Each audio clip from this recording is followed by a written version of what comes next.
look at her family background. Always look at a woman's background. Her relationship with her father will tell you her relationship with you and relationship with your kids.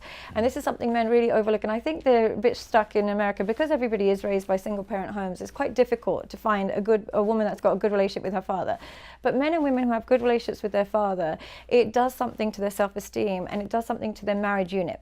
When you grow up without access to your father or a disdain towards your father, which is even more dangerous, you raise your kids on how to disrespect men. You raise yourself how to live without them, and it trickles into your own kids. So when you grow up without respect for fathers, you generally have a lack of respect for men and male authority.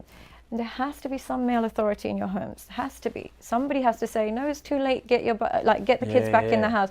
There has to be some fear of fathers, because fathers will be there to protect you from your own mistakes. Mums give you unconditional love, but fathers, there needs to be consequences to your actions. Fathers should be the ones that execute that. Problem is, we see that as toxic. We see that as abusive. I was always terrified of my father growing up. I'm still terrified. Like now, I can't wear anything. You can ask the production. I was like, if my chest or anything shows, can you let me know? Because my dad will murder me. Honor killing is not out of reach. So like, I always appreciated that because it keeps you aligned. So the second thing is always look at her relationship with her fathers. Some women can't help that they weren't grown up with their fathers, but did they have a distaste and hatred towards him? That's a slightly different emotion.